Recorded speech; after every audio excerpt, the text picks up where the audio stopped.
What is the reputation of the church during the time we are alive among the weakest and most vulnerable groups in our Western society? You see, the claim here is that our standing with God does not only rest on private, personal spirituality, but on how we stand with the marginalized. That is the message that Jesus is delivering when he quotes familiar words like, "I desire mercy, not sacrifice."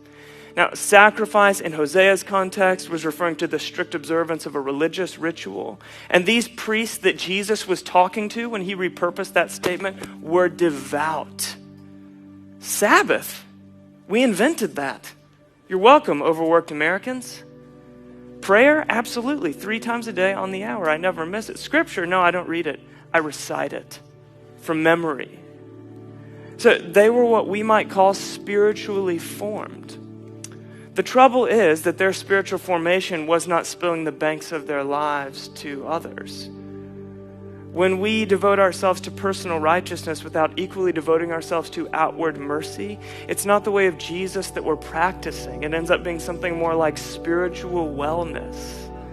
See, when all of our practice does not edge us nearer to the margins of our society, we separate in our internal lives something that God fundamentally joined together: personal righteousness and outward justice, tzedakah. Hindsight makes it so easy for us to see the dysfunctional spirituality of the temple in the first century or a high school in the South, in the American South in the 1960s. But what about now? And what about us? I mean, aren't we susceptible to the very same condition that I'm calling spiritual wellness, just cloaked in a new disguise of a new time and a new culture?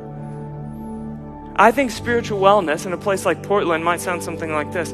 Oh yeah, I'm vegan, I do yoga 3 times a week, I've simplified to a capsule wardrobe, and I practice the way of Jesus. Now, everything on that list is a good thing. But when it's not spent on others, it's a lifestyle. It's not a spirituality. See, if your discipleship with Jesus is not edging you increasingly toward the marginalized, this same disconnect is alive and well within you, cloaked in the clever disguise of a new time and a new place. And Jesus did not soften the prophetic sentiment. He raised the bar.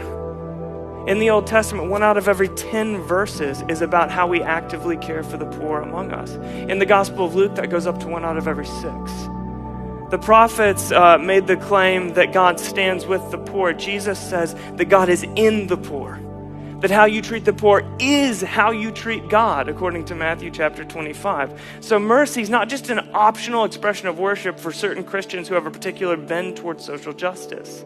It is an inseparable part of what it means to follow Jesus.